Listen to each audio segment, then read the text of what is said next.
आज की इस क्लास में सभी भक्तों का स्वागत है। अभी हम कीर्तन से स्टार्ट करेंगे।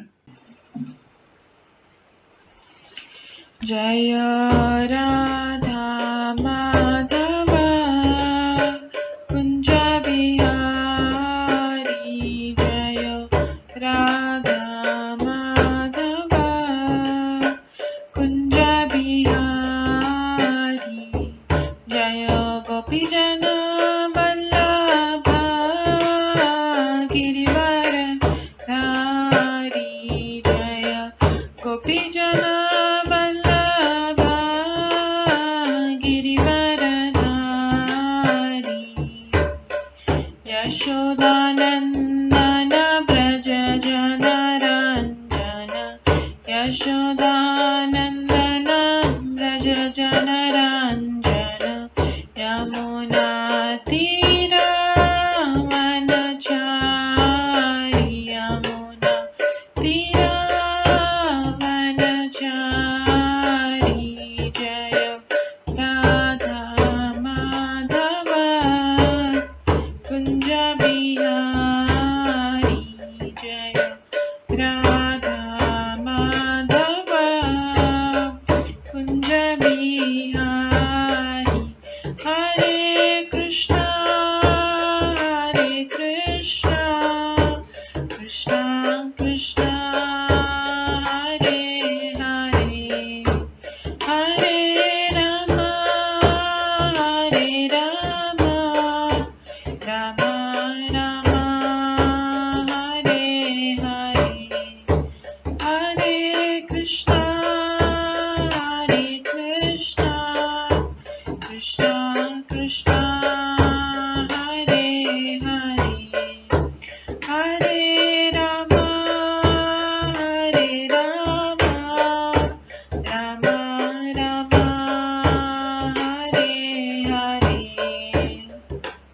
हरे कृष्णा कृष्णा कृष्णा हरे हरे, हरे राम राम राम हरे हरे, हरे कृष्णा कृष्णा कृष्णा हरे हरे, हरे राम राम राम हरे हरे, हरे कृष्णा कृष्णा कृष्णा हरे हरे, हरे राम राम राम हरे हरे, हरे कृष्णा कृष्णा कृष्णा हरे हरे, हरे राम राम राम हरे हरे, हरे कृष्णा कृष्णा कृष्णा हरे हरे, हरे राम राम राम हरे हरे, जय राधा माधव राधे, जय राधा गोविंद राधे, जय गौरनिताय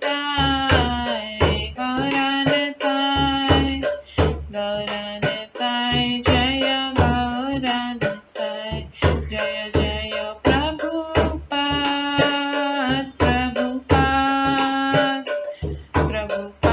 जय जय प्रभुपाद, जय जय गुरुदेव जय जय गुरुदेव, नित्य गौर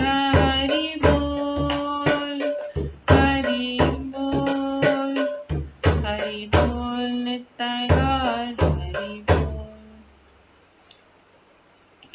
गौर प्रेमानंदे हरि हरि बोल। हरे कृष्णा। आज की इस क्लास में सभी भक्तों का स्वागत है। अभी मंगलाचरण से स्टार्ट करेंगे। ॐ अज्ञानतिमिरन्धस्य ज्ञानाञ्जनशलाकया चक्षुरुन्मिलितं येन तस्मै श्रीगुरुवे नमः। श्रीचैतन्यमनोभीष्टं स्थापितं येन भूतले स्वयं रूप कदा मह्यं ददाति स्वपदान्तिकम्। वन्देऽहं श्रीगुरो श्रीयुतपदकमलं श्रीगुरुं वैष्णवांश्च श्रीरूपं साग्रजातं सहगण रघुनाथान्वितं तं सजीवं साद्वैतं सावधूतं परिजनसहितं कृष्णचैतन्यदेवं श्रीराधाकृष्णपादान् सहगण ललिता श्रीविशाखान्वितांश्च नमो विष्णुपदाय कृष्णपृष्ठाय भूतले श्रीमते भक्तिवेदान्त स्वामिन्निति नामिने। नमस्ते सरस्वती देवे गौरवाणी प्रचारिणे निर्विशेष शून्यवादी पाश्चात्यदेशतारिणे। वाञ्छाकल्पतरुभ्यश्च कृपा सिन्धुभ्येव च पतितानां पावनेभ्यो वैष्णवेभ्यो नमो नमः। जय श्री कृष्ण चैतन्य प्रभु नित्यानंद श्री अद्वैत गदाधर शिवासादि गौर भक्तवृंद। हरे कृष्णा कृष्णा कृष्णा हरे हरे, हरे राम राम राम हरे हरे।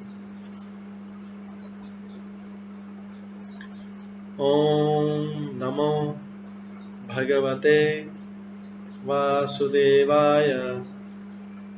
ओम नमो भगवते वासुदेवाय। ओम नमो भगवते वासुदेवाय। नारायणं नमस्कृत्य नरं चैव नरोत्तमं देवीं सरस्वतीं व्यासं ततो जयमुदीरयेत्। नष्टप्रायेषु भद्रेषु नित्यं भागवत सेवया भगवते उत्तम श्लोके भक्तिर्भवति नैष्ठिकी। कृष्णाय वासुदेवाय देवकी नंदनाय च नन्दगोपकुमाराय गोविन्दाय नमो नमः।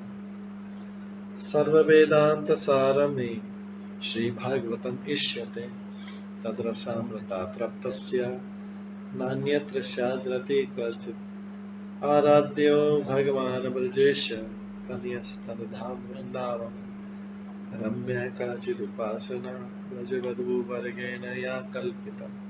श्रीमद्भागवतं प्रमाणम् अमलं प्रेम कुमार्थमः श्रीचैतन्य महाप्रभुमतम् इदं तत्रादरो न परम्। मूकं करोति वाचालं पङ्गुलङ्घयते गिरिं यत्कृपातमहं वन्दे परमानन्दमाधवम्।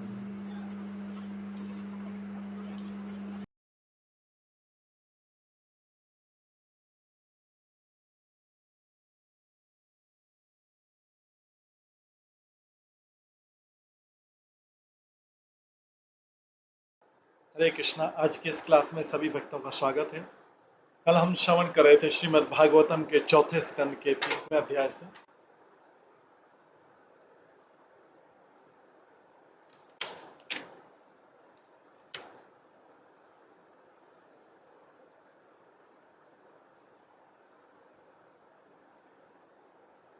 जिसमें हमने श्रवण किया था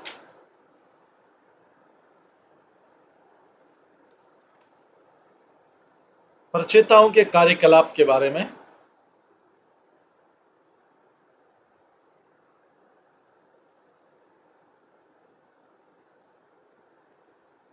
इसमें हमने श्रवण किया था कि किस प्रकार से प्रचेताओं की तपस्या के बाद में भगवान ने उन्हें दर्शन दिए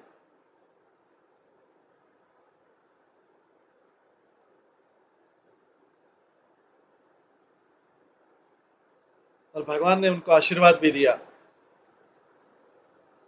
भगवान ने उनसे कहा कि मैं तुम्हारी मित्रता से, भक्ति से बहुत प्रसन्न हूं।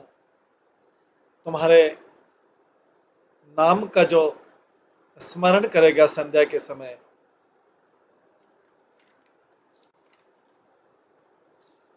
उसको भी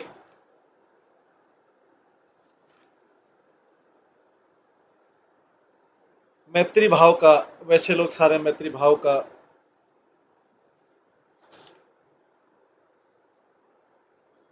आशीर्वाद प्राप्त करेंगे। जो लोग तुम्हारे द्वारा गाई गई स्तुति करेंगे, वे अपनी इच्छाओं को पूरा करने के साथ साथ सद्बुद्धि भी प्राप्त कर सकेंगे। और चूंकि तुमने अंतःकरण से प्रसन्नता पूर्वक अपने पिता की आज्ञा से अत्यंत श्रद्धा पूर्वक शिरोधार्य किए, उसका पालन किया, था तुम्हारे आकर्षक गुण सारे संसार में सराहे जाएंगे।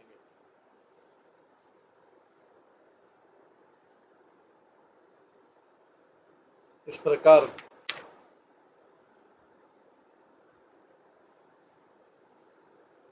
तुम सभी की मेरी आज्ञा का पालन करने वाला था। मैं तुम्हें उस कन्या के साथ तुरंत विवाह करने के लिए कहता हूँ, क्योंकि वो अत्यंत योग्य, सुंदरी, उत्तम गुणों वाली। कौन सी कन्या? जिसको जो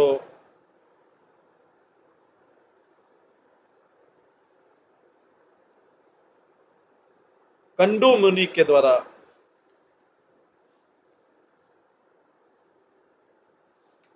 स्वर्ग की अप्सरा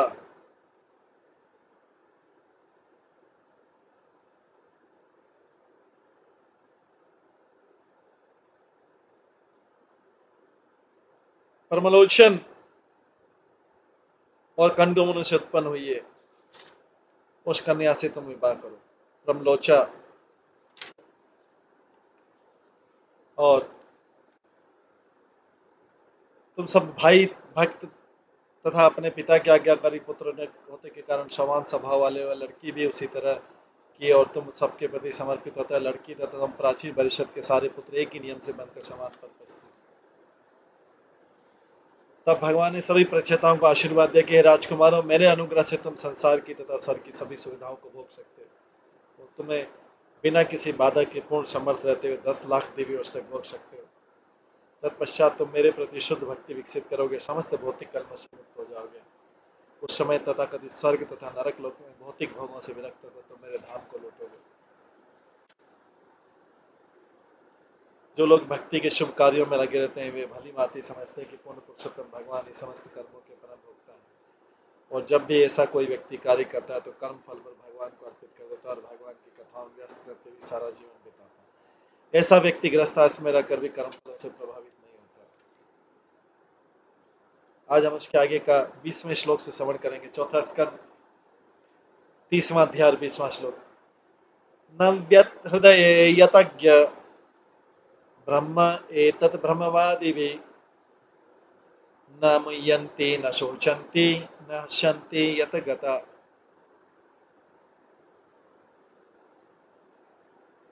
सदैव भक्ति कार्यों में संलग्न रहकर भक्तजन अपने आप को ताजा तथा अपने कार्यों में सदैव नवीन अनुभव करते हैं। सदैव भक्ति कार्यों में संलग्न रहकर भक्तजन अपने आप को ताजा तथा अपने कार्यों में सदैव नवीन नया नया अनुभव करते हैं। भक्त के हृदय के भीतर सर्वज्ञाता परमात्मा प्रत्येक वस्तु को अधिक अधिक नया बनाता है। भक्त के हृदय के भीतर सर्वज्ञाता परमात्मा प्रत्येक वस्तु को अधिक नया बनाता रहता है। परम सत्य के पक्षधर ब्रह्मवादी से ब्रह्मभूत कहते हैं। ऐसी ब्रह्मभूत तथा मुक्त अवस्था में मनुष्य कभी मोहग्रस्त नहीं होता, नहीं पश्चाताप करता, नहीं वृथा हर्षित होता है। यह ब्रह्मभूत अवस्था के कारण होता है।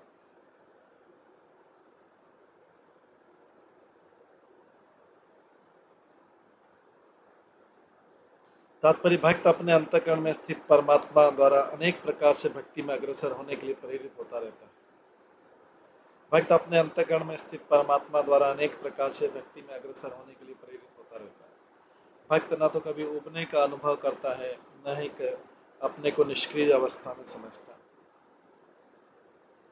भक्त न तो कभी उबने का अनुभव करता, न ही अपने को निष्क्रिय अवस्था में समझता। भौतिक जगत में यदि कोई किसी के नाम को बार बार पुकारे तो कुछ मिनटों में उब उठता है, भौतिक जगत में यदि कोई किसी के नाम को बार बार पुकारे तो कुछ मिनटों में उब उठता है, किंतु हरे कृष्ण मंत्र को अनिश्चित थके बिना जपा जा सकता है, जबकि संख्या बढ़ाने पर नित नया जान पड़ता है। श्रील रूप गोस्वामी का कहना है कि यदि किसी तरह उन्हें लाखों कान तथा जीव में मिल जाती है तो वह हरे कृष्ण महामंत्र के जप के दिव्य आनंद का आस्वादन कर सकते हैं। अत्यंत सिद्ध भक्त के लिए कोई भी वस्तु प्रेरणाहीन नहीं लगती।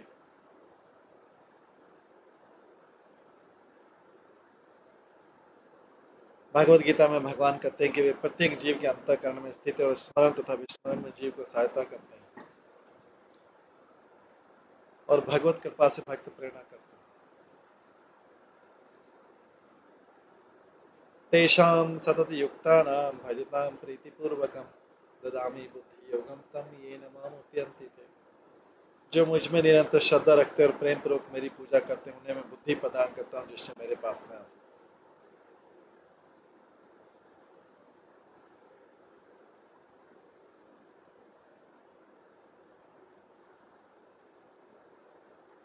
जैसा कि कहा जा चुका है, भक्ति के शुभ कार्य कुशल कर्माणाम में लगे होते हैं।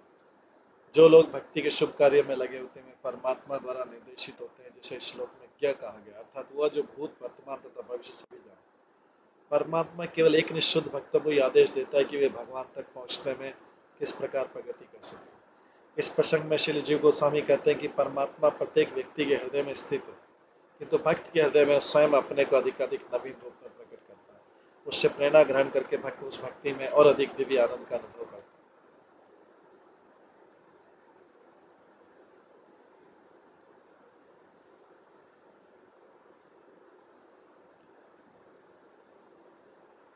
मैत्रेयवाच एवं ब्रह्माणं पुरुषार्थभाजनं जनार्दनं प्राज्वलय प्रचेतस तत्दर्शनधस्तमरजमला गिराग्रणन गदगदया सिरतम।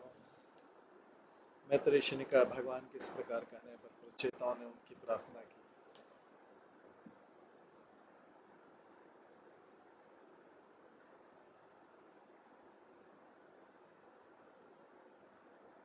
मैत्रेय ऋषि ने कहा, भगवान के इस प्रकार कहने पर प्रचेताओं ने उनकी प्रार्थना की। भगवान जीवन की समस्त सिद्धियों को देने वाले और परम कल्याण करता है। वे परम मित्र भी हैं क्योंकि भक्तों के समस्त कष्टों को हरते हैं। प्रचेताओं ने आनंद तिरेक से गदगद वाणी में प्रार्थना आरंभ की और वे भगवान का साक्षात दर्शन करने से शुरू हुए।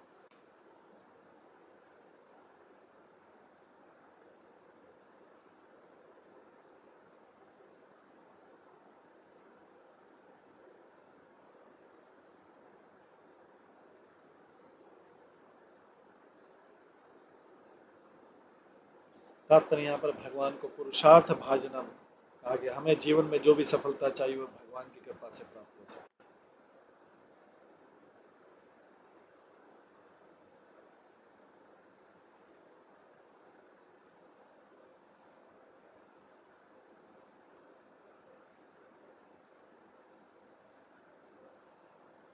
यहाँ पर भगवान को पुरुषार्थ भाजनम कहा गया, जीवन के परम लक्ष्य प्रदाता कहा गया। हमें जीवन में जो भी सफलता चाहिए वो भगवान की कृपा से प्राप्त हो सकती है। चूंकि प्रचेताओं को पहले से भगवान की कृपा प्राप्त थी, अतः उन पर तीनों भौतिक गुणों के कलमश का कोई प्रभाव नहीं पड़ा, क्योंकि उनके सारे भौतिक गुण उसी तरह दूर हो गए जिस प्रकार सूर्य के उदय होते अंधकार भाग जाता है। चूंकि भगवान उनके समक्ष प्रकट हुए, अतः रजोगुण तथा तमोगुण का सारा कलमश दूर हो गया। इसी प्रकार जब शुद्ध भक्त हरे कृष्ण महामंत्र का जप करता है तो वो भी समस्त कलमश से दूर हो जाता है, क्योंकि भगवान नाम तथा भगवान एक है, जैसा कि श्रीमद् भागवतम में कहा गया है। श्रमताम स कथा कृष्ण पुण्य श्रवण कीर्तन हृदयंतस्थो भद्राणी विधुनोति स्वत्सम। पूर्ण पुरुषोत्तम भगवान श्री कृष्ण जो प्रत्येक के हृदय में स्थित परमात्मा और सत्यनिष्ठ भक्तों के कल्याण करते हैं, अपने उन भक्तों के हृदयों को भौतिक सुख की इच्छाओं से विमल कर देते हैं जो उनके संदेशों को सुनने के लिए उत्सुक रहते हैं। ये संदेश ठीक से श्रवण तथा कीर्तन करने पर अत्यंत कल्याणकारी होते हैं। श्रवणताम स कथा कृष्ण पुण्य श्रवण कीर्तन हृदयंतोस्तव भद्राणी विधुनोति स्वत्सम।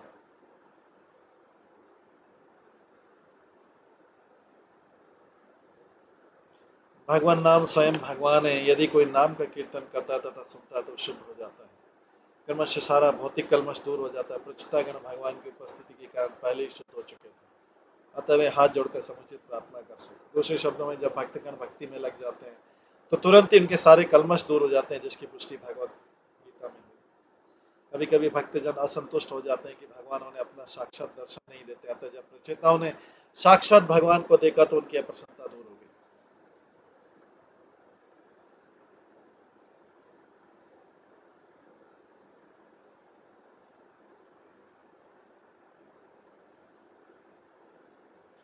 प्रचेतस ऊचु नमो नमो नमः क्लेश विनाशनाय निरूपितोदार गुणायवाय मनोवचो वेग पुरोजवाय सर्वाक्ष मार्गेर गता धने नमः। प्रचेताओं ने कहा, "हे भगवान, आप समस्त प्रकार के क्लेशों को हरने वाले हैं।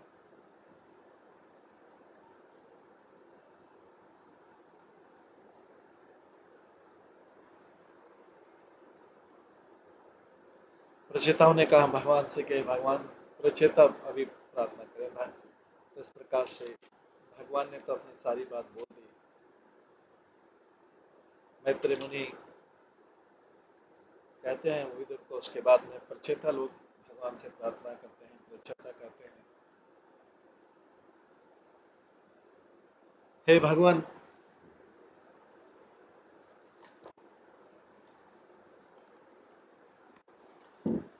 प्रचेता लोग भगवान से कहते हैं, हे भगवान, आप समस्त प्रकार के क्लेशों को हरने वाले हैं।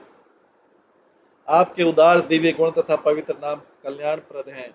इसका निर्णय पहले ही हो चुका है। आप मन तथा वाणी से भी अधिक वेग से जा सकते हैं। आप भौतिक इंद्रिय द्वारा नहीं देखे जा सकते, अतः हम आपको बारंबार सादा नमस्कार करते हैं।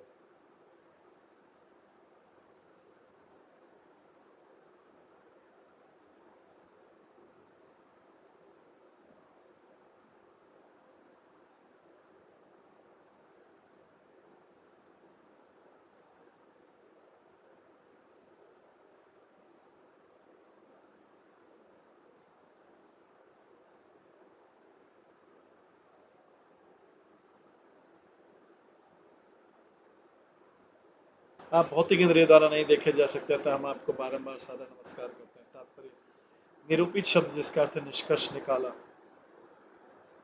अत्यंत महत्वपूर्ण है। ईश्वर को खोजने तथा आध्यात्मिक ज्ञान में प्रगति के लिए कोई शोध नहीं करनी होती। वेदों में निष्कर्ष रूप से सब कुछ दिया हुआ है। अतः भगवद गीता में भगवान कहते हैं, वेदेश्च सर्वे अहम वेद्य। वेदों के द्वारा भगवान का ज्ञान प्राप्त करना तथा पूर्ण निर्णायक होता है। वेदों का कथन है, अतः श्री कृष्ण नाम आदि नाम भवेद ग्राहम इंद्रिय। हमारी कुंठित भौतिक इंद्रिय के द्वारा भगवान के दिव्य नाम, रूप, गुण तथा लीलाएं नहीं समझी जा सकती। सेवनमुखी जीवा दो स्वयं स्फुर। जब भक्त अपनी इंद्रियों को भक्ति में लगाता है तो भगवान अपने हेतु की दया से भक्त के समक्ष स्वतः प्रकट होते हैं। यही निर्णायक विधि है। वेद यह भी संकेत करते हैं कि भगवान के पवित्र नाम का कीर्तन करने से मात्र निश्चित रूप से आध्यात्मिक प्रगति हो सकती है। हम भगवान के पास मन या वाणी के वेग से नहीं पहुंच सकते, किंतु यदि हम भक्ति में लगे रहते तो उनके पास सरलता से तथा तेजी से पहुंच सकते हैं।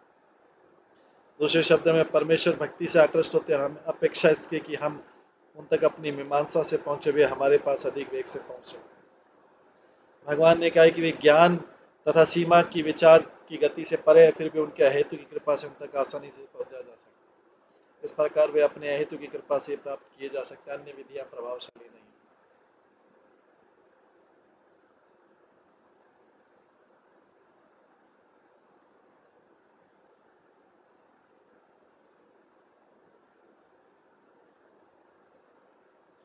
शुद्धाय शांताय नमः सनिष्ठाय मनसि पार्थम विलसद्वयाय नमः जगत स्थान लय उदेशो गृहीत माया गुण विग्रहाय।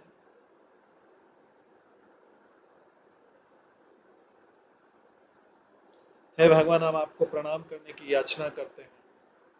जब मन आप में स्थिर होते हैं तो ये देवपूर्ण संसार भौतिक सुख का स्थान होते भी हमें व्यर्थ प्रतीत होता है। भगवान आपको प्रणाम करने की याचना करते हैं। जब मन आप पे स्थिर होते हैं तो ये देहपूर्ण संसार भौतिक सुख का स्थान होते हुए व्यर्थ प्रतीत होता है।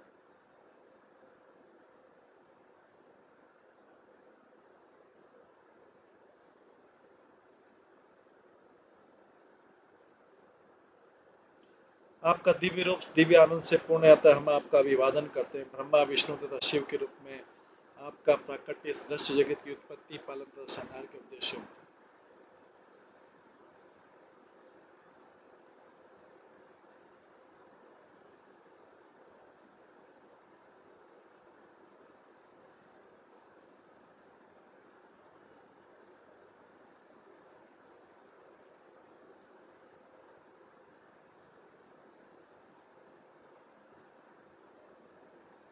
शुद्ध भक्त जिसका मन सदैव भक्ति भगवत भक्ति में लग्न रहता है इस संसार की असारता को समझता है।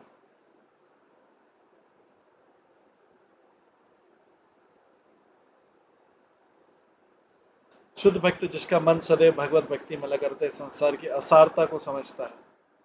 यद्यपि ऐसा भक्त भौतिक कार्यों को करने में लगा रहता है किंतु यह अवस्था अनासक्ति कहलाती है। जैसा कि श्री रूप गोस्वामी ने कहा, अनासक्त विषयान यथार यथार यथार हम भक्त सदैव भौतिक कार्य के प्रति अनासक्त रहता है।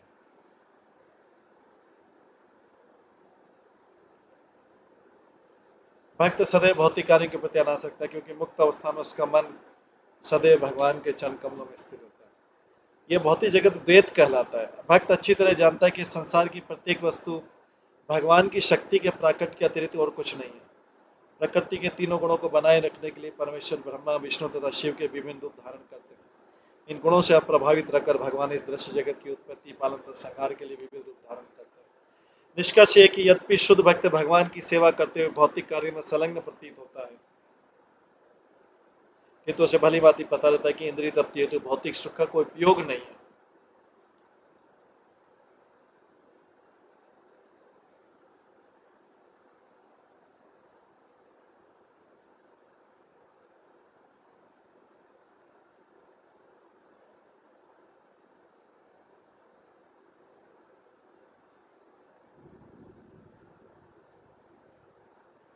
नमो विशुद्ध सत्वाय हरे हरिमेध से वासुदेवाय कृष्णाय प्रभवे सर्वसात्वताम।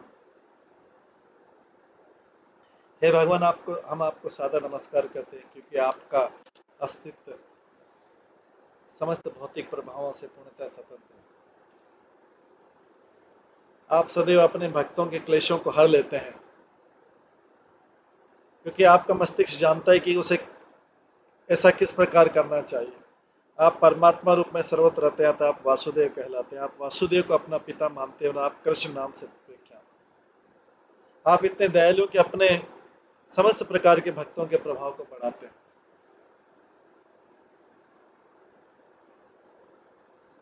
आपके पिछले श्लोक में कहा गया कि दृश्य जगत की सृष्टि पालन तथा संहार के उद्देश्य भगवान तीन प्रकार के शरीर धारण करते हैं। भौतिक जगत के तीन प्रमुख देव ब्रह्मा विष्णु शिव गुण अवतार कहलाते हैं। भगवान के अनेक प्रकार के अवतार हैं किंतु इस जगत में पहला अवतार ब्रह्मा विष्णु तथा महेश्वर के रूप में है। इनमें से ब्रह्मा तथा शिव भौतिक शरीर धारण करते हैं किंतु भगवान विष्णु भौतिक शरीर स्वीकार नहीं करते हैं। फलतः उन्हें विशुद्ध सत्व कहा जाता है। उनका अस्तित्व प्रकृति के तीन गुणों के कलमश से सर्वथा मुक्त है। अतः विष्णु को ब्रह्मा तथा शिव की कोटि में नहीं मानना चाहिए।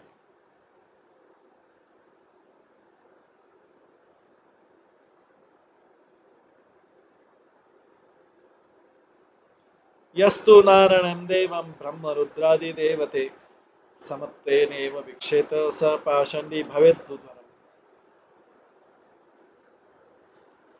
जो भगवान विष्णु को ब्रह्मा या शिव जैसे देवी की कोटि माना जाता है या ब्रह्मा तथा शिव को विष्णु के तुल्य माना जाता है उसे पाषण्डी मानना चाहिए।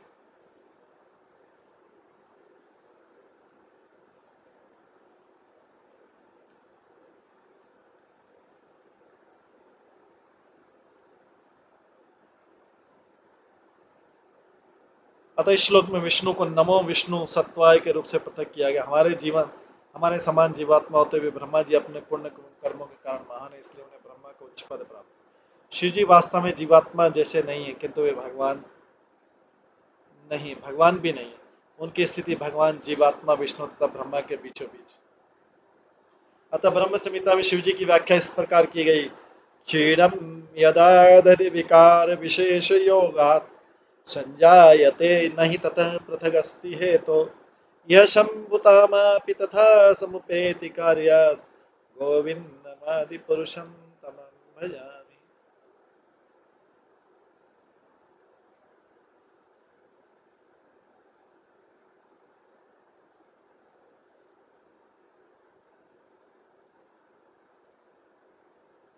शिव जी को दधी के समान माना गया। दधी रूपांतरित दूध ही तो होता है, फिर भी उसे दूध नहीं माना जाता है। इसी प्रकार शिव जी भगवान विष्णु की लगभग सभी शक्तियों को धारण करते हैं और जीवों के गुणों से भी ऊपर है, किंतु विष्णु की सर्वथा समान नहीं। जिस प्रकार दधी रूपांतरित दूध होते हुए भी दूध के समान नहीं होता।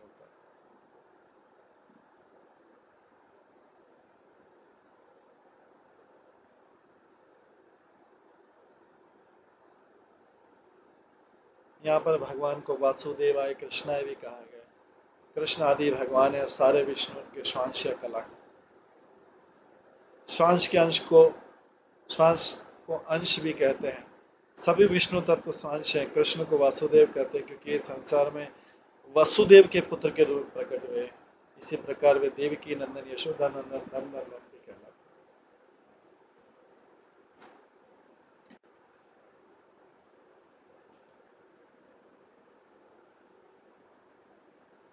यहाँ पर भगवान को वासुदेवाय कृष्णा भी कहा गया। कृष्ण आदि भगवान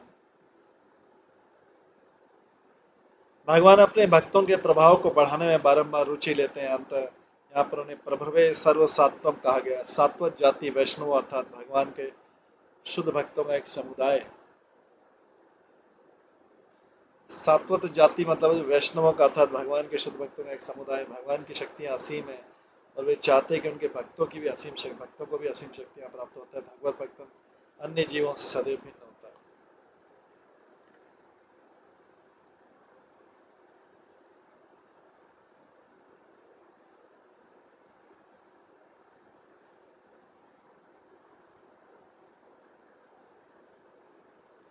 हरि शब्द का अर्थ है समस्त क्लेशों का हरण करने वाले तथा हरि मेध से करते भगवान बद्ध जीव को माया के चंगुल से छुड़ाने के लिए सदैव योजना बनाते रहते हैं। भगवान इतने दयालु हैं कि बद्ध जीवों के उद्धार के लिए स्वयं अवतरित होते हैं और जब भी वे आते हैं अपनी योजनाएं बनाते हैं। परित्राणाय साधुनां विनाशाय च दुष्कृतां धर्म संस्थापनार्थाय संभवामि युगे युगे। भक्तजनों का उद्धार, दुष्टों का नाश तथा धर्म की पुनः स्थापना के लिए मैं युग युग में प्रकट होता हूँ। और चूंकि भगवान समस्त बद्ध जीवों का माया के चंगुल से उद्धार करते हैं, इसलिए हरि मेधस कहलाते हैं। अवतारों की सूची में कृष्ण को परम तथा आदि ईश्वर कहा गया। एते चांशा कला पंचम कृष्णस्तु भगवान स्वयं इंद्रियादि व्याकुलम लोकम हृदयंति युगे।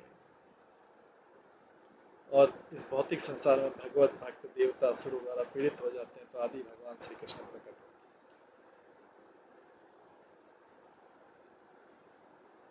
नमो कमलनाभाय नमल कमल मालिने नमः कमल पादाय नमस्ते कमलेक्षण। हे भगवान, ये परिचित अलग स्तुति कर रहे हैं।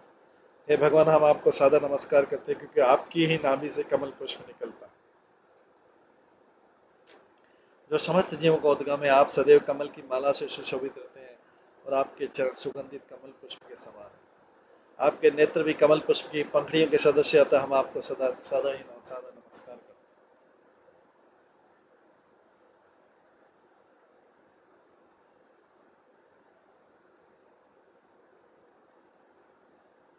तात्पर्य कमलनाभाय शब्द सूचित करता है कि भगवान विष्णु इस सृष्टि के उद्गम है। गर्भोदक्षा विष्णु की नाभि से कमल पुष्प फूटता है।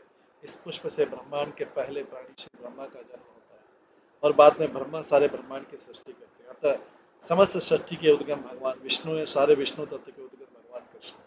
फलस्वरूप समस्त वस्तुओं के उद्गम श्री कृष्ण, जिसकी पुष्टि भगवद गीता में अहम सर्वस्य प्रभव मत्तः सर्व प्रवर्तते इति मत्वा भजन्ते मां बुध भाव समन्विता। मैं अप्रकृत तथा प्राकृत जगत का कारण हूँ। प्रत्येक वस्तु मुझे से उद्भूत हुई। जो बुद्धिमान इसे ठीक से जानता है, भक्ति में लगता है और अपने हृदय से मेरी पूजा करता है। भगवान कृष्ण कहते हैं कि मैं प्रत्येक वस्तु को उद्गम हुआ था। हम जो कुछ भी देखते हैं वो उन्हीं से प्रकट होता है। वेदांत के सूत्र से भी इसकी पुष्टि, जन्माद्यस्यतः परम सत्य वो है जिससे प्रत्येक वस्तु।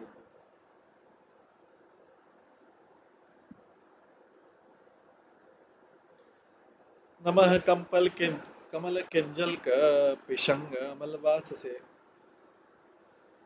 सर्वभूत निवासाय नमः अयुक्षमे साक्षिणे।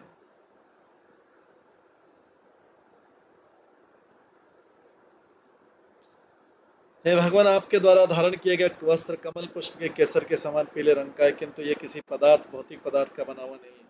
प्रत्येक हृदय में निवास करने के कारण आप समस्त जीवों के समस्त कार्यों के प्रत्यक्ष साक्षी हैं। हम आपको पुनः सादर नमस्कार करते हैं। इस श्लोक में भगवान के वस्त्र तथा उनकी सर्वव्यापकता का वर्णन हुआ है। भगवान पीले रंग का वस्त्र धारण करते हैं, किंतु उसे कभी भौतिक नहीं समझना चाहिए। उनके वस्त्र भी भगवान है, भगवान से अभिन्न है, क्योंकि आध्यात्मिक। भगवान के वस्त्र भी भगवान है।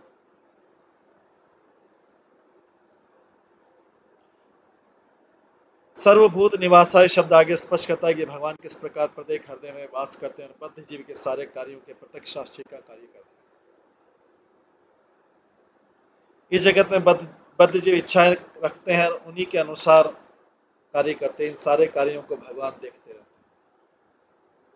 इसकी पुष्टि भगवत गीता में भी थी। सर्वस्य चाहम हृदय सन्निविष्टो मता स्मृति ज्ञानमपोहनम च। मैं सबों के हृदय में आसन हूं, मुझी से स्मृति ज्ञान तथा विस्मृति। भगवान प्रत्येक प्राणी के हृदय में स्थित है और जीव को बुद्धि प्रदान करते हैं। जीव की इच्छा के अनुसार ही भगवान उसे स्मरण या विस्मरण कराते हैं।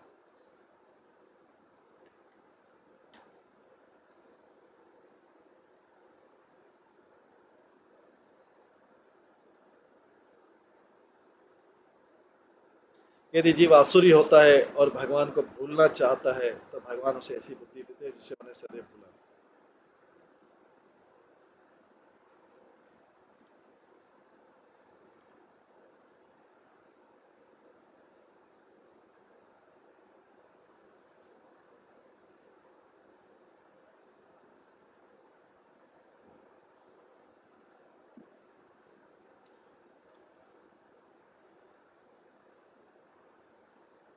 इस प्रकार जब भक्त भगवान की सेवा करना चाहता तो परमात्मा स्वरूप भगवान उसे बुद्धि प्रदान करते हैं कि वो भक्ति में प्रगति करे।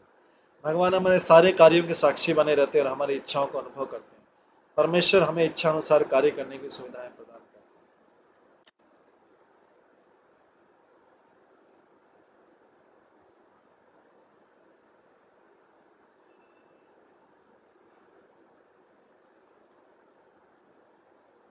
रूपम भगवता तो एतत् अशेष क्लेश संक्षय आविष्कृतं न क्लिष्टानाम किम मन्यत् अनुकंपितम्। हे भगवान, हम बद्ध जीव देहात्म बुद्धि के कारण सदैव अज्ञान से घिरे रहते हैं, अतः हमें भौतिक जगत के क्लेश ही सदैव प्रिय लगते हैं।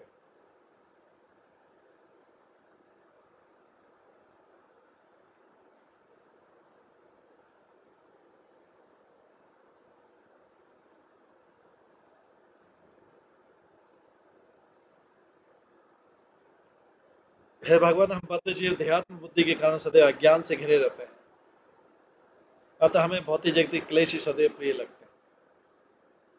इन क्लेशों से हमारा उद्धार करने के लिए ही आपने इस दिव्य रूप में अवतार लिया। यह हम जैसे कष्ट भोगने वालों पर आपकी अनंत अहेतु की कृपा का प्रमाण। तो फिर उन भक्तों के विषय में क्या कहें जिनके प्रति आप सदैव दयालु हैं।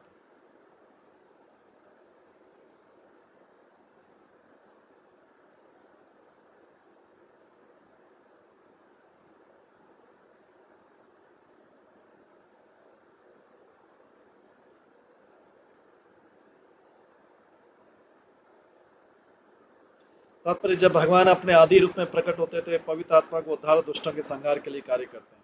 यद्यपि वे असुरों का संहार करते हैं, पृथ्वी विश्व से इन्हें लाभ मिलता है। कहा गया कि जितने प्राणी कुरुक्षेत्र के युद्ध में मारे गए उन्हें अपनी आदि स्वाभाविक रूप प्राप्त हो गया, क्योंकि उन्हें अर्जुन के रथ पर आसीन श्री कृष्ण के साक्षात दर्शन का सुअवसर प्राप्त हुआ। कुरुक्षेत्र के युद्ध स्थल पर ऊपर से दो बातें चल रही थी। असुर का विनाश हो रहा था और भक्त अर्जुन की रक्षा की जा रही थी, किंतु जो परिणाम निकला वो सबों के समान था। इसलिए कहा जाता है कि भगवान के प्रकट होने से भौतिक जगत के कारण उत्पन्न सभी तरह के क्लेश कम हो जाते हैं। श्लोक में स्पष्ट उल्लेख है कि वह स्वरूप अशेष क्लेश संशय न केवल भक्तों वरन अन्य सबों द्वारा अनुभव किए जाने वाले क्लेशों को कम करने के लिए अशेष क्लेश संशय आविष्कृतम न क्लिष्टानाम प्रचेताओं ने अपने आप को सामान्य मनुष्य करके बताया है। किम अन्य दनु कंपित भक्तों पर भगवान की सदैव कृपा रहती है। भगवान न केवल बद्ध जीवों पर कृपा करते हैं अपितु भक्तों पर भी करते हैं जो अपनी भक्ति के कारण पहले से मुक्त है। मंदिरों में भगवान के जिस रूप की पूजा की जाती है वह अर्च विग्रह या अर्चा अवतार कहलाता है। यह सुविधा नवदीक्षित भक्तों को दी जाती है जिससे वे भगवान के असली रूप का साक्षात दर्शन कर सकें, अर्च के रूप में सादर नमस्कार करके तथा यज्ञ कर सके। ऐसी सुविधाओं से नवदीक्षित धीरे धीरे अपने मूल कृष्ण चेतना का आह्वान करते हैं। नवदीक्षितों के लिए मंदिर में अर्च विग्रह की पूजा भगवान का सबसे मूल्यवान वरदान है। फलतः सभी नवदीक्षितों को अपने घर अथवा मंदिर में अर्च विग्रह रखकर भगवान की पूजा करनी चाहिए।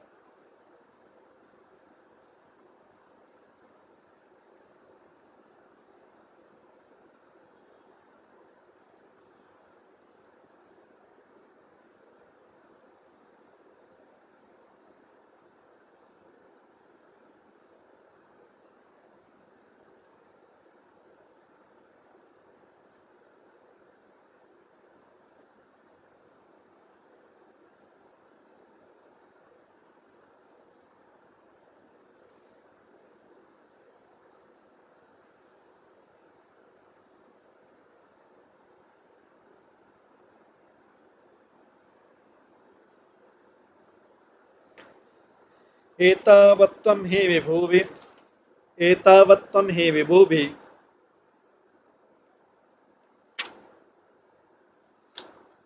भाव्यं दीनेषु वत्सले यतानुस्मयते काले स्वबुद्धिया भद्ररंधन।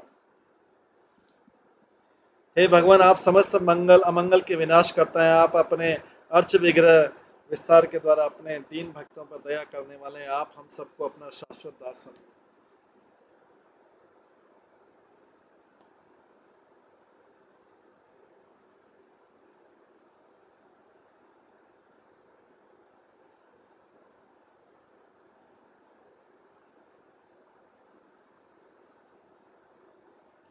अर्च विग्रह नामक भगवान का स्वरूप उनकी शक्ति अनंत शक्तियों का विस्तार है। जब भगवान भक्त की सेवा से धीरे धीरे संतुष्ट हो जाते हैं, समय आने पर वे भक्त को अपने शुद्ध दास के रूप में अपना लेते हैं। स्वभाव से भगवान परम दयालु आते हुए नवदीक्षित भक्तों की सेवा स्वीकार करते हैं, जिसकी पुष्टि भगवत गीता में हुई। पत्रम पुष्पम फलम तो यो मे मत्या प्रयच्छति तदाम भक्ति प्रतम स्नामी प्रतात्मनम। यदि कोई मुझे भक्ति है प्रेम प्रभु के एक पत्ता, एक फूल, एक फल या जल भी अर्पित करता है तो मैं उसे स्वीकार करता हूँ। भक्तजन अर्च विग्रह पर खाद्य पदार्थ चढ़ाते हैं जो शाक फल पत्तियां तथा जल के रूप में। भक्त वत्सल होने के कारण भगवान इन भेंटों को स्वीकार करते हैं। नास्तिक लोग सोचते हैं कि भक्तजन मूर्ति पूजा में लगे हैं, किंतु वास्तविकता इसमें भिन्न है। जनार्दन भगवान तो भाव अर्थात सेवा की प्रवृत्ति ग्रहण करते हैं। नवदीक्षित भक्त भगवान की ऐसे पूजा का महत्व भले ही न समझे, किंतु भक्त वत्सल भगवान अपने भक्तों को अपना कर यथा समय उन्हें अपने धाम ले जाते हैं।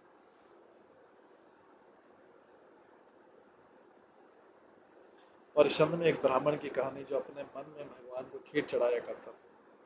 उस ब्राह्मण के पास न तो धन था, न अर्च विग्रह की पूजा करने के कोई साधन था, किंतु उसने अपने मन में इन सबकी सुंदर व्यवस्था कर ली थी।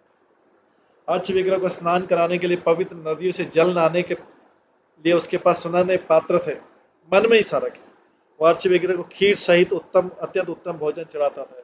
एक बार जब खीर चढ़ा था उसे बहुत लगा कि बहुत गर्म है, अतः उसने सोचा क्यों न चख लूं, कहीं अधिक गर्म तो नहीं है। जब उसने खीर चखने के लिए अपनी उंगली खीर में डाली तो जल गई। इससे उसका ध्यान टूट गया और यद्यपि मन से प्रसाद चढ़ा था, किंतु फिर भी भगवान ने उसे स्वीकार कर लिया।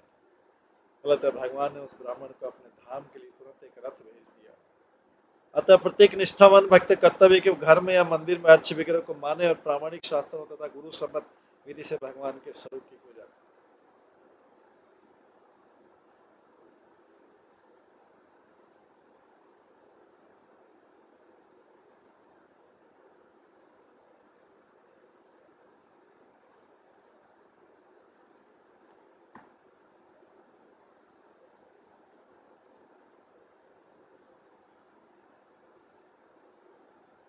येनोपशान्ति भूतानां क्षुल्लकानाम् अपि एताम् अंतर्हितांतर्हृदये कस्मात् न वेद नाशिष।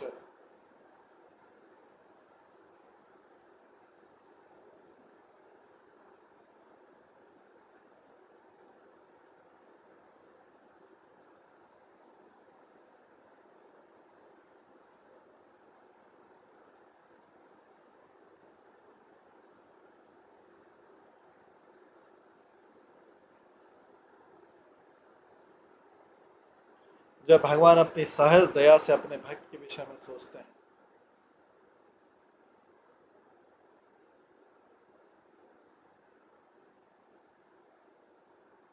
जब भगवान अपनी सहज दया से अपने भक्त के विषय में सोचते हैं तो उस विधि से ही नवोदित भक्तों की सारी इच्छाएं पूर्ण होती हैं।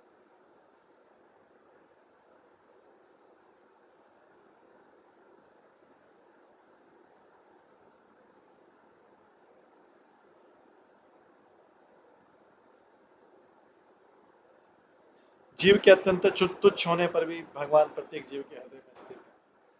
भगवान जीव के संबंध में प्रत्येक बात, यहाँ तक कि उसकी समस्त इच्छाओं को भी जानते रहते हैं। यद्यपि हम तो अत्यंत तुच्छ जीव हैं, फिर भी भगवान हमारी इच्छाओं को क्यों नहीं जाने।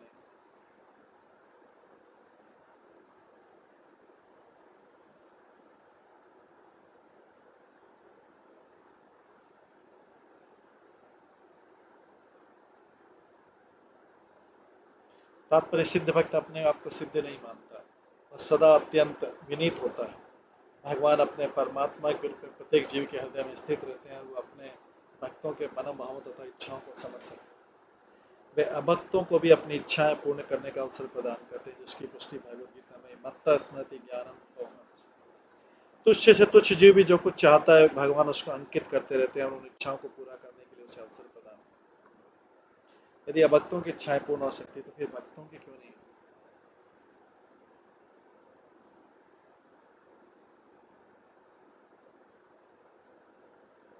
शुद्ध भक्त निष्काम भाव से भगवान की सेवा करता है। यदि वह अपने अंतःस्थल से जहाँ भगवान का वास चाहता है और यदि वह किसी अन्य भाव से रहित है तो भगवान क्यों नहीं समझेंगे।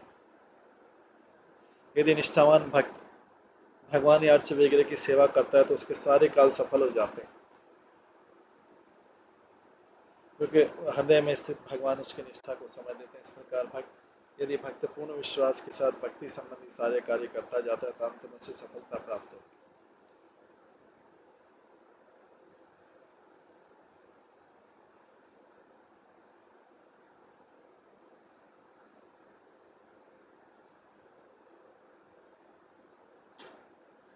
असाएव बलास्माकम् इप्सितः जगतपते प्रसन्न भगवान येषाम् अपवर्ग गुरु गति।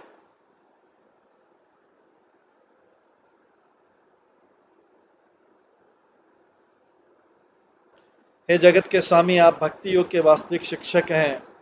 हमें संतोषी कि हमारे जीवन के परम लक्ष्य आप हैं और हम प्रार्थना करते हैं कि आप हम पर प्रसन्न हो। यही हमारा अभिष्ट वर है। हम आपकी पूर्ण प्रसन्नता के अतिरिक्त और कुछ कामना नहीं करते।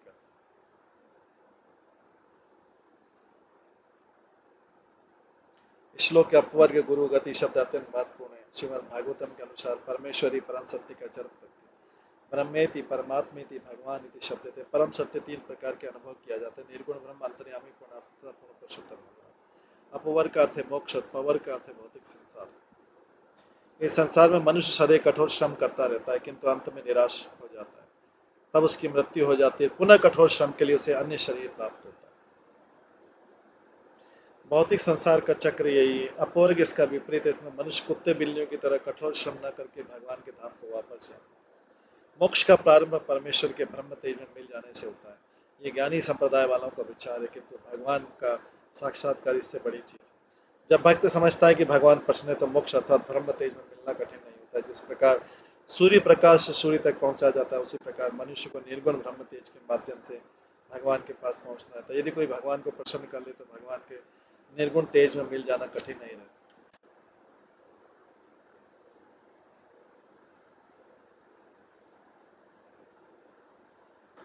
वनम रणीमहे अथापि नाथ तत्परत परात्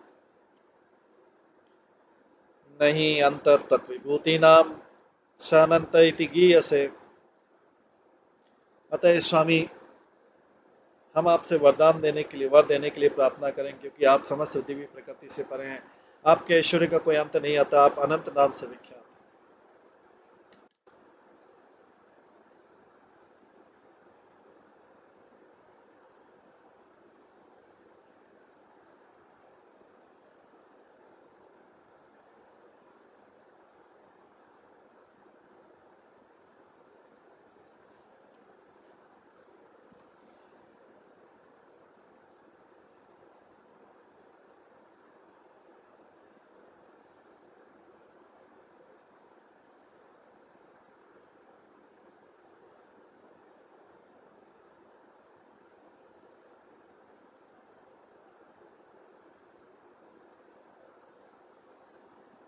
तात्पर्य, प्रचेताओं को भगवान से कोई वर मांगने की आवश्यकता नहीं थी, क्योंकि भक्तजन तो भगवान की उपस्थिति मात्र से संतुष्ट हो जाते। ध्रुव महाराज ने भगवान का दर्शन करने के लिए कठिन तपस्या की और वे भगवान से वर प्राप्त करना चाहते। वे अपने पिता का सिंहासन या उससे भी श्रेष्ठ पद प्राप्त करना चाहते थे, किंतु जब भगवान उनके समक्ष उपस्थित हुए सब कुछ भूल गए। उन्होंने यही कहा, स्वामी मैं आपसे कोई वर नहीं चाहता। भक्त की यही वास्तविक स्थिति होती है। भक्त तो भगवान के समक्ष रहना चाहता है, चाहे उस लोक में या अन्यतर उनकी सेवा में लगे रहना चाहता है। भक्तों के लिए यही चरम लक्ष्य था वर। भगवान ने प्रचेताओं से वर मांगने को कहा था, तो उन्होंने कहा हम कौन सा वर मांगे, भगवान अनंत है, अतः वर भी अनंत है। तात्पर्य, यदि कोई वर मांगता है तो उसे अनंत वर मांगने चाहिए। इस श्लोक के त्वतः परि शब्द अत्यंत महत्वपूर्ण। भगवान तो परतः परात है, पर शब्द का अर्थ है, पर शब्द का अर्थ है इस भौतिक जगत से परे, अर्थात निर्विशेष ब्रह्म तेज इस जगत से परे, और इसे परम पद कहा जाता है। आरूढ़ क्षण परम पदम, भगवान के निर्विशेष तेज में मिल जाना परम पदम कहलाता है। किंतु इससे भी उच्च दिव्य पद होता है, वो है भगवान की संगति। परमेति परमात्मेति भगवान इति शब्द थे। परम सत्य का बोध पहले निर्विशेष ब्रह्म, फिर परमात्मा तथा अंत में भगवान के रूप में होता है। इस तरह से भगवान परतः परात अर्थात ब्रह्म तथा परमात्मा के साक्षात्कार से ऊपर। इस प्रसंग में जीव गोस्वामी इंगित करते हैं कि परतः परात का अर्थ है सर्वश्रेष्ठ, सभी श्रेष्ठ। सर्वश्रेष्ठ आध्यात्मिक जगत और ब्रह्म कहलाते हैं, किंतु भगवान तो पर ब्रह्म कहलाते हैं। अतः परत परात करते ब्रह्म साक्षात्कार से।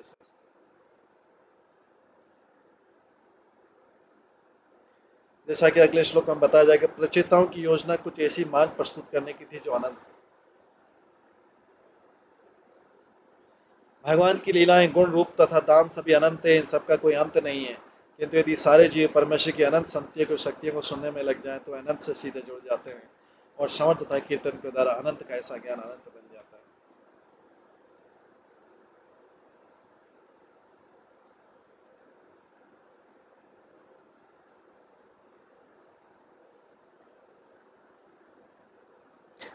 पारिजाते अंजसा लब्धे सारंग अन्यतने सेवते ततंग्री मूलम असाध्य साक्षात किम किम व्रणीमहि। हे स्वामी, जब भौरा दिव्य जात परिजात के वृक्ष के निकट पहुंच जाता है, तो वो उसे कभी नहीं छोड़ता, क्योंकि उसे ऐसा करने की कोई आवश्यकता नहीं रह जाती। हे स्वामी, जब भौरा दिव्य परिजात वृक्ष के निकट पहुंच जाता है, तो उसे कभी नहीं छोड़ता। परिजात वृक्ष इस स्वर्ग का वृक्ष, सुगंधित, क्योंकि उसे वो कभी नहीं छोड़ता, क्योंकि ऐसा करने की आवश्यकता नहीं थी। इस प्रकार जब हमने आपके चरण कमलों की शरण ग्रहण की, तो हमें और क्या वर मांगने की आवश्यकता।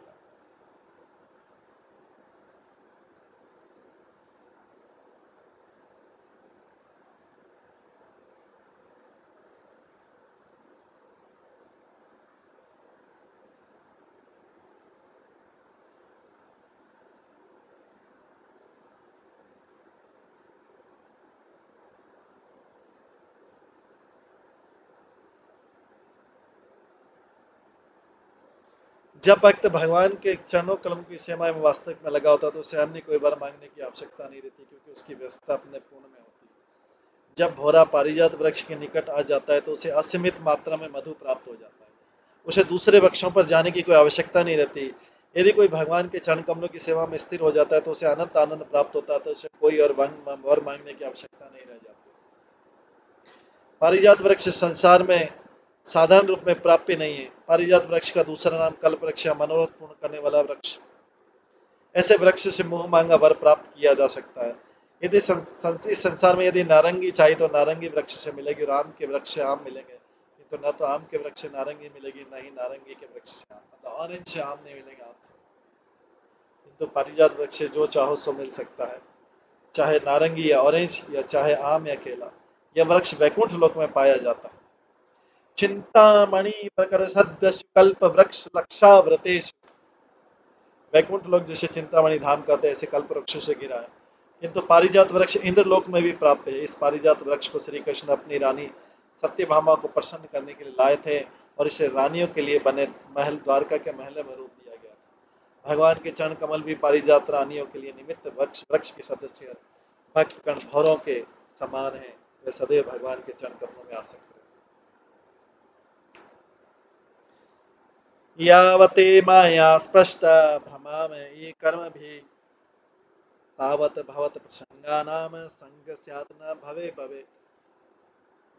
हे स्वामी, परिचित लोग प्रार्थना करें, स्वामी हमारी प्रार्थना है कि जब तक हम अपने सांसारिक कलमश के कारण संसार में रहें, तब एक शरीर से दूसरे शरीर में तथा एक लोक से दूसरे लोक में घूमते रहें, तब तक हम उनकी संगति में रहें जो आपकी लीलाओं की चर्चा करने में लगे। हम जन्म जन्मांतर विभिन्न शारीरिक रूपों में विभिन्न लोकों में इसी वर्ग के लिए प्रार्थना करते हैं। तात्पर्य सर्वश्रेष्ठ वर है जिसे भक्त भगवान से मांग सकता है। चैतन्य महाप्रभु के द्वारा एक स्थान है स्थित श्रुति गताम तनुवांग मनोभी। भाग्य के अनुसार मनुष्य किसी एक स्थिति में हो या दूसरी स्थिति में हो, प्रत्येक दशा में उसे भगवान के कार्यकलापों तथा लीलाओं का श्रवण करते रहना चाहिए। शुद्ध भक्त कभी कभी अपनी मुक्ति या आवागमन के चक्र से बचने की, कभी भी अपनी मुक्ति या आवागमन के चक्र के बचने की प्रार्थना नहीं करता है, क्योंकि उसकी दृष्टि में उनका महत्व नहीं होता है। भक्त के लिए सबसे महत्वपूर्ण बात है कि भगवान की लीलाओं तथा गुणों के संबंध में श्रवण करने का अवसर पाना। जो लोग इस संसार में भगवत भक्ति करते हैं उन्हें वैकुंठ में भी यही सुअवसर प्राप्त होगा। इस प्रकार भक्त के लिए वैकुंठ में सब कुछ है, क्योंकि जब तक भगवान की लीलाओं का श्रवण कर सकता है अथवा जहां भी वो कीर्तन कर सकता है वहां भगवान उपस्थित रहते हैं। तत्र तिष्ठामि नारद यत्र गायन्ति मद्भक्ता, तत्र तिष्ठामि नारद यत्र गायति मद्भक्ता। जब शुद्ध भक्त मिलकर भगवान के विषय में कीर्तन श्रवण या कथन करते हैं तो वह स्थान जहाँ एकत्रित होते हैं वैकुंठ बन जाता है। भक्त को वैकुंठ जाने के लिए भगवान से प्रार्थना करने की आवश्यकता नहीं रह जाती। शुद्ध भक्त कहीं भी भगवान के गुणों का केवल निरपराध भाव से जप करके वैकुंठ या वृंदावन बना सकते।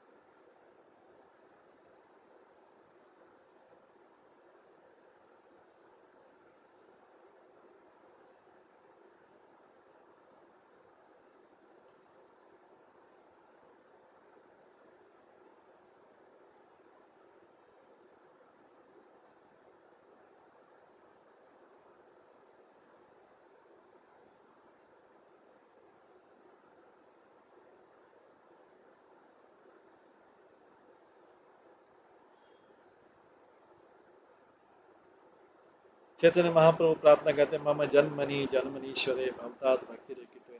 हे भगवान, मैं आप जन्म जन्मांतर आपकी शुद्ध भक्ति में स्थिर हूँ। विनय में इस भक्त अपने आप को वैकुंठ जाने के योग्य समझता है। वो अपने को सदैव प्रकृति के गुणों से मलिन समझता है। भक्त में इन गुणों से भी मुक्त होने के लिए प्रार्थना की आवश्यकता नहीं रहती। भक्ति स्वयं दिव्य पद है, अतः इस विशिष्ट सुविधा की याचना करना व्यर्थ। निष्कर्ष निकला कि शुद्ध भक्त जन्म मृत्यु के चक्रों को रोकने के लिए उत्सुक नहीं रहता। वह तो उन भक्तों की संगति करने के लिए उत्सुक रहता है जो भगवान के कीर्तन तथा उनके गुणों के श्रवण में लगे।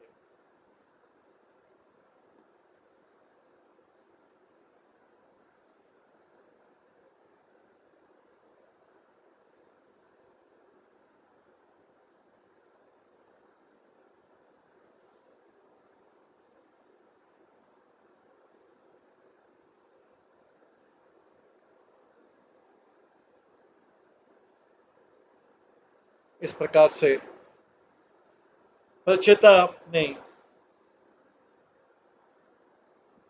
प्रार्थना कर रहे हैं। प्रचेताओं की प्रार्थना आगे और भी है, बड़ी प्रार्थना है। आज इसको हम यहीं पे विराम देते हैं। इसके आगे की प्रार्थना जो है वो हम कल की क्लास में श्रवण करेंगे। हरे कृष्णा। सभी भक्तों का बहुत बहुत धन्यवाद। सभी भक्तों के लिए एक बार हरे कृष्ण महामंत्र का जप करते हैं। हरे कृष्णा कृष्णा कृष्णा हरे हरे, हरे राम राम राम। श्रीमद् भागवतम महापुराण की जय, श्री प्रभुपाद की जय, सभी भक्तगण